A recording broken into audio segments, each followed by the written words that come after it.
सरकार अपनी बात करना चाहती है। तो हमने दोनों सदन आज बिल्कुल चलने नहीं दिए।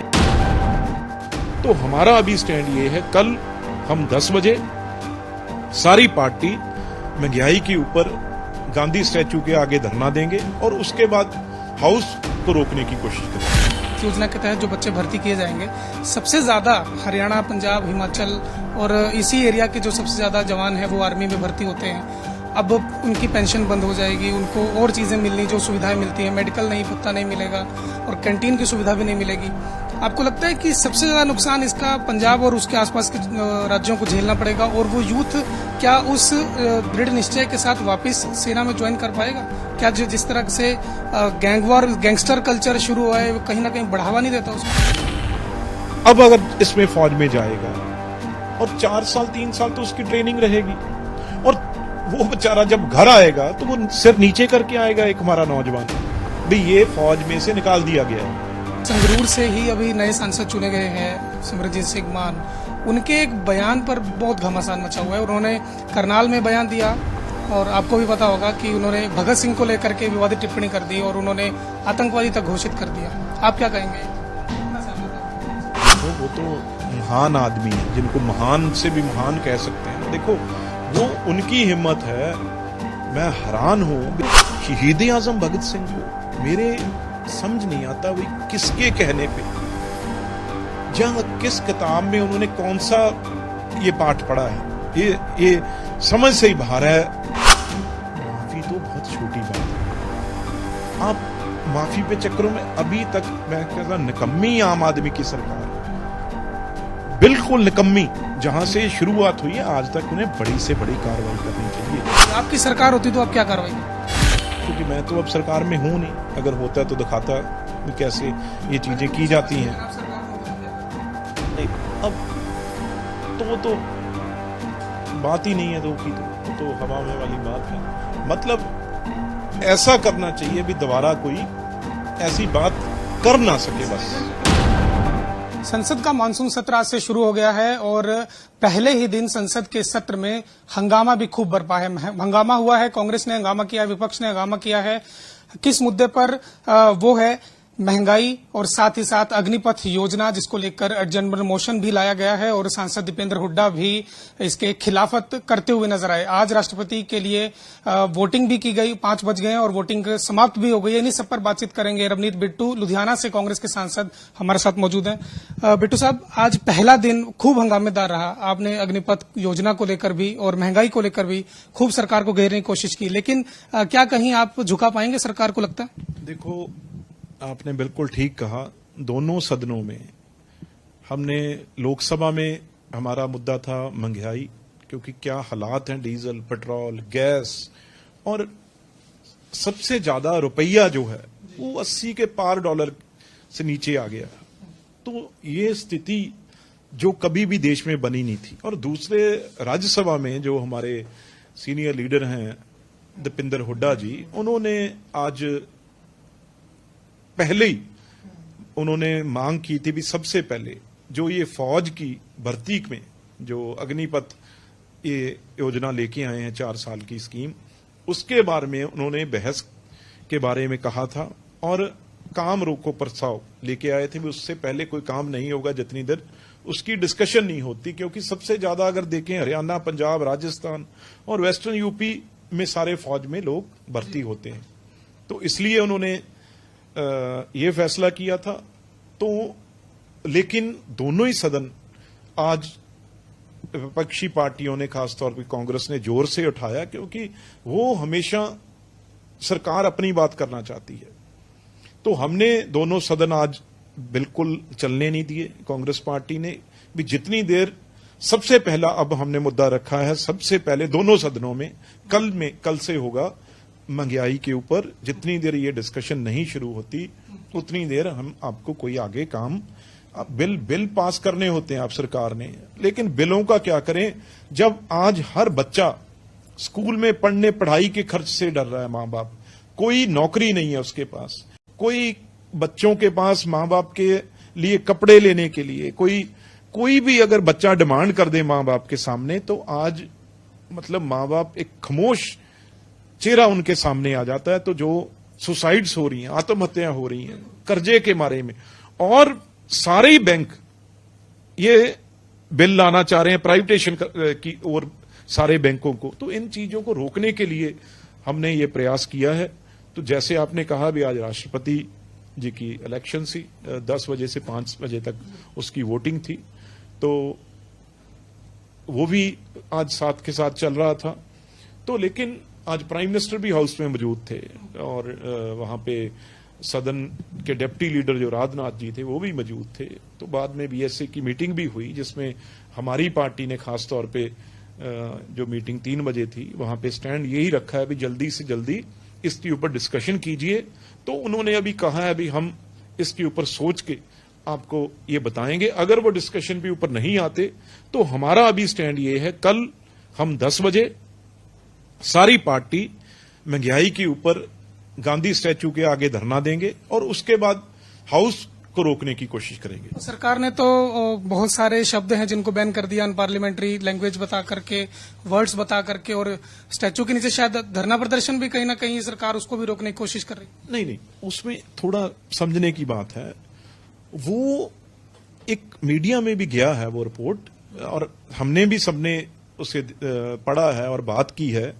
वो एक अलग जो एक विभाग है पार्लियामेंट में, वो ये जारी करता है, 2009 से होता है। तो हाँ, होता आया है, सरकार से। और मतलब हर बार वो बुक छपती है। तो इसके बारे में कंटेस्ट उसमें शब्द तो नए आ गए ना, जुमला जीवी जैसे शब्द जो अभी हाल फिलहाल आप लोगों ने खोजे थे। मैं मानता हूं भी आए हैं, लेकिन वो हमारे ऊपर कोई बंदिश नहीं है उस पे भी हम उनको यूज, हाँ, किस कंटेस्ट में यूज कर रहे हैं उसमें कहीं ना कहीं कोई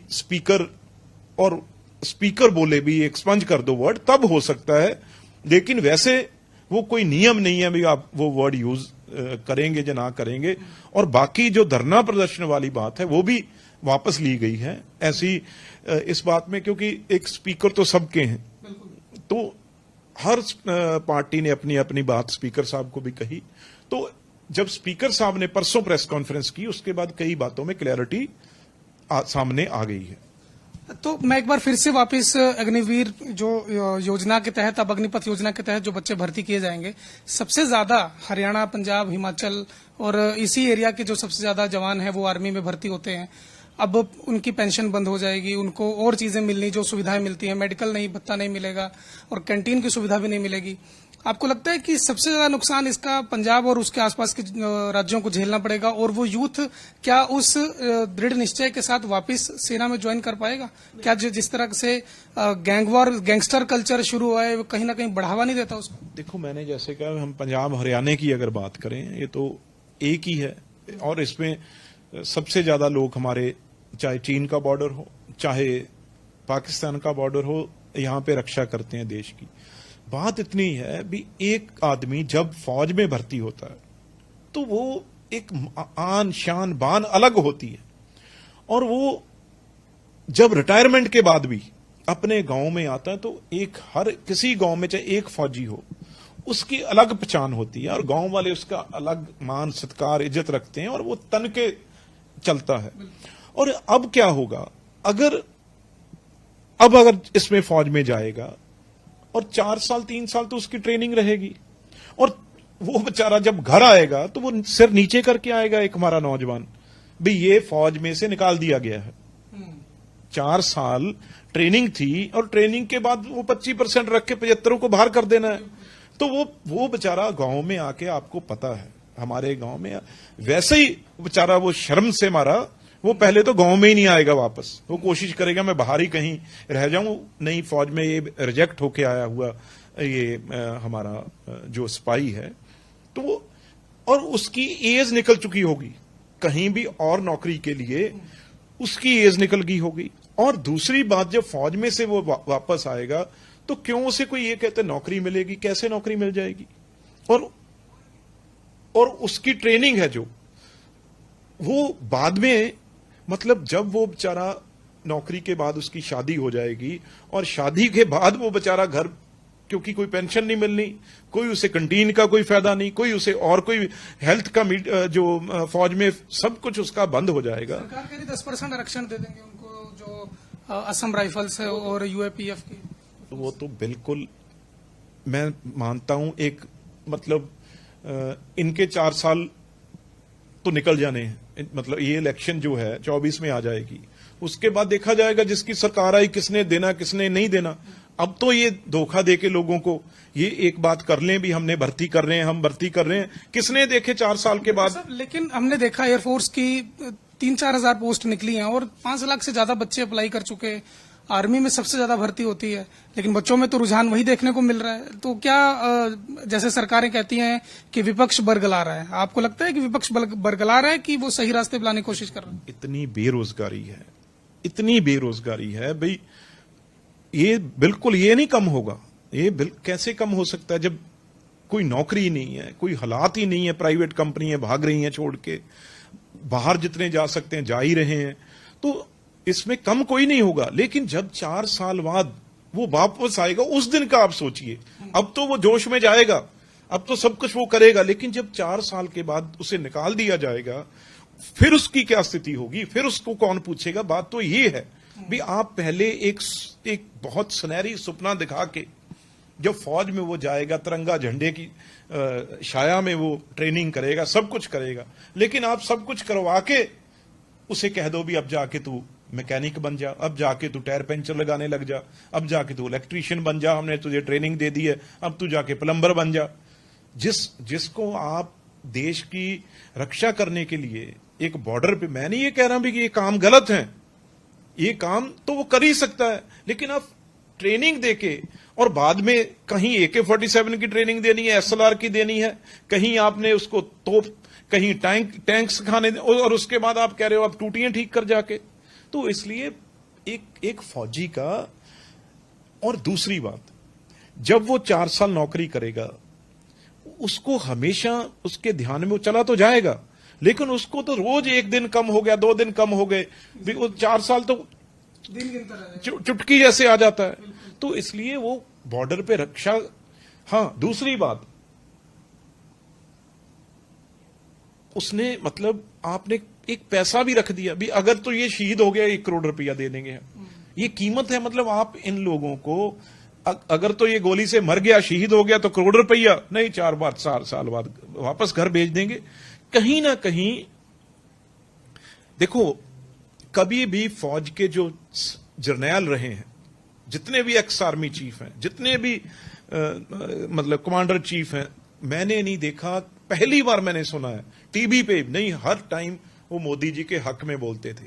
ये पहली ऐसी चीज आई है जिसमें हर वेटरन ने, हर आर्मी चीफ वेटरन ने इसके अगेंस्ट बयान दिया। ये पॉलिटिकल बातें छोड़िए, वो हो सकता है हम तो ऑपोजिशन में बात कर रहे हैं। संसद भवन में क्वेश्चन आवर में कुछ इस पर कुछ मुद्दा उठाने वाले हैं, सवाल लगाया आपने? मैंने कहा सवाल तो लगाए हुए हैं, जिसका जवाब वो कोशिश करेंगे मरोड़ तरोड़ के दें, लेकिन ये नहीं, ये महंगाई के बाद दूसरा मुद्दा जो है, इस पे हमारी कांग्रेस पार्टी है दोनों हाउसों में लेगी। और दीपेंद्र हुड्डा जी, जैसे मैंने कहा, आज ही सारी पार्टी में ये बात हुई थी जब सारी लीडरशिप बैठी थी, पहले उन्होंने आज ये मुद्दा पहले दिन रखा था, अब दोबारा इसी हफ्ते जब ये महंगाई का मुद्दा उठ जाएगा, जहां इस पे क्या डिसीजन लेते हैं, उसके बाद ये अग्निवीर वाला, अग्निपथ वाला जो है मुद्दा, एक बहुत बड़ा हमारी स्टेटों का मुद्दा है भाई। हमारे जो पिछली जनरेशन है वो सारी तो हमारे दादा परदादा नाना सब फौज में रहे हुए हैं, और फौज में रहे हुए हैं, और उसको देखते हुए हम लोग ने, चाहे पंक्चुअलिटी है, चाहे डिसिप्लिन है, चाहे अपने देश के लिए प्रेम, वो भावनाएं सब उनसे सीखी हुई हैं। अगर ये चीजें खत्म हो जाएंगी तो मैं समझता हूं अगली जनरेशनों में भी फौज के लिए या डिफेंस फोर्सेस के लिए जो एक आगे आने वाली बात है वो भी कम हो जाएगी। लोग और क्योंकि चीजों में जाने का देखेंगे जहां उनको 20 साल 25 साल कहीं स्थायी पक्की नौकरी मिले, और फौज की तरफ रुझान जो है कम होगा जब ये 4 साल के बाद वापस आएंगे। बिट्टू साहब, आपके संगरूर से ही अभी नए सांसद चुने गए हैं सिमरनजीत सिंह मान। उनके एक बयान पर बहुत घमासान मचा हुआ है। उन्होंने करनाल में बयान दिया और आपको भी पता होगा कि उन्होंने भगत सिंह को लेकर के विवादित टिप्पणी कर दी और उन्होंने आतंकवादी तक घोषित कर दिया। आप क्या कहेंगे, कितना सहमत है उनके बयान से? देखो, वो तो महान आदमी है, जिनको महान से भी महान कह सकते हैं ना। देखो, वो उनकी हिम्मत है। मैं हैरान हूं भी, इस देश में एक वो आईपीएस ऑफिसर रहे हैं, एक तीसरी बार वो मेंबर पार्लियामेंट बने हैं, तो वो शहीद आजम भगत सिंह को, मेरे समझ नहीं आता भाई किसके कहने पे, जहां किस किताब में उन्होंने कौन सा ये पाठ पढ़ा है, ये समझ से ही बाहर है भाई। ये बात आज आप ये बात सुनिए, भगत सिंह जी, उनकी ताकत, उनका प्रेम भाव, आज 500 से ऊपर एमपी थे। आज 4 एमपीओं ने अपनी शपथ लेनी थी। एक एमपी मान साहब को स्पीकर साहब के कमरे में, अंदर कमरे में बंद होके सुबह चोरी, आज सौगंध उनको जो है ओथ है उनकी, आज एक कमरे में हुई है। बाकी एमपीओं की जो हमेशा पार्लियामेंट जो लोकसभा है उस सदन में होती है और दुनिया देखती है, लेकिन मान साहब की, क्योंकि भगत सिंह जी के नाम पे आज इतना, मतलब जितने एमपी थे वो भी इतने नाराज थे भी। देखें तो सही, ये कैसा आदमी है जो भगत सिंह जी को टेररिस्ट कह रहा है, अंकतवादी कह रहा है, अतवादी कह रहा है। तो आज उनको, क्योंकि ये संविधान डेमोक्रेसी है, लोकतंत्र है, और वो एमपी चुन के आए हैं, माफी तो बहुत छोटी बात है। आप माफी पे चक्करों में, अभी तक मैं कहता निकम्मी आम आदमी की सरकार, बिल्कुल निकम्मी, जहां से शुरुआत हुई है आज तक उन्हें बड़ी से बड़ी कार्रवाई करनी चाहिए। माफी का मामला क्या है यहाँ पे? जो बोलना था उन्होंने बोल एक बार नहीं दिया। हम आज भी वो कह रहे हैं पार्लियामेंट में। इसलिए ये गवर्नमेंट बिल्कुल, मैं समझता हूं निकम्मी है अगर कोई कार्रवाई नहीं करनी चाहिए। आपकी सरकार होती तो आप क्या कार्रवाई करते? देखो, क्या देशद्रोह लगता? अगर मेरी बात सुनिए, कल को उठ के आज एक आदमी कह रहा है, कल को हमारे कितने दुश्मन हैं दुनिया में। भगत सिंह जी की जो शान आन बान है, अगर हमारे देशवासी ये कहने लग गया तो कल को कोई भी उठ के कुछ कहेगा। तो इसलिए ऐसा तो होना चाहिए भी कल को कोई ऐसी सोच ना रख सके, ऐसी उसके कभी जहन में भी ऐसी बात ना आए। ये कार्रवाई छोटी थोड़ी है। आपने तो भगवंत मान के साथ काम किया है, वो भी सांसद रहे थे, एक ही छत के नीचे आप लोग बैठते थे। अब मान साहब मुख्यमंत्री हैं, आप क्या डिमांड करेंगे? कि भगत सिंह के सबसे बड़े फैन अपने आप को मान साहब बताते हैं, उन्होंने खटखट कला में ही जो है वो शपथ भी ली थी। उनसे क्या डिमांड करेंगे कि सिमरनजीत सिंह मान पर क्या कार्रवाई होनी चाहिए इस बयान के बाद? देखो, मैं बार बार ये कह रहा हूं भाई, एक कोई धारा लगनी वो एक बहुत छोटी बात है। उनको, सरकार को ये देखना चाहिए भी कैसे कोई आगे से, क्योंकि मैं तो अब सरकार में हूं नहीं, अगर होता तो दिखाता भी कैसे ये चीजें की जाती हैं। आप सरकार में होते तो क्या करते? नहीं, अब तो बात ही नहीं है दो की, तो वो तो हवा में वाली बात है।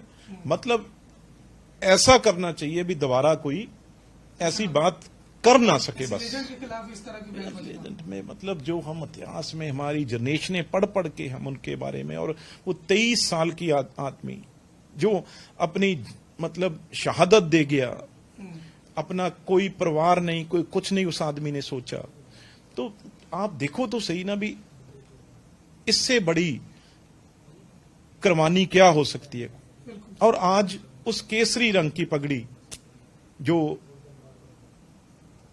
भगत सिंह, हर घर में वो केसरी रंग की पगड़ी हर के पास है। जो भी इस आजादी की कीमत समझता है वो हर आदमी भगत सिंह को मानता है। और ऐसे लोग हैं, मेरे ख्याल से इनको ना तो आजादी की कदर है, ना इस देश की कदर है, ना देश प्रेम की भावना है इनके अंदर। ये पता नहीं कैसे, मैं समझता हूं संगरूर वाले जो सबसे ज्यादा मतलब एक देश प्रेमी है और भगत सिंह जी को मानने वाले हैं, तो वो लोग आज क्या महसूस कर रहे होंगे जिन्होंने इनको एमपी बनाया, ये देखिए। पर इसमें कोई बात नहीं होती, गलती इंसान है, कोई भी गलती कर सकता है, कोई भी गलत स्लिप नहीं है ना जी। मैं वही कह रहा हूं, वो मानने को तैयार नहीं। उनका वो बेटा और वो डिफेंड कर रहा है इस बात को, पर उनको जितना जल्दी हो इस बात को बड़ी क्लैरिटी से उनको सोचना चाहिए।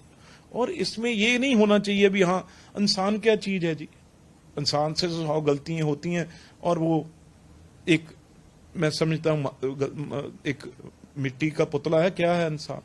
तो अपने आप को समाज से, कौम से बड़ा नहीं समझना चाहिए किसी। और भगत सिंह जी जो मतलब उन्होंने अपने लिए क्या किया, मुझे ये तो बताएं ना।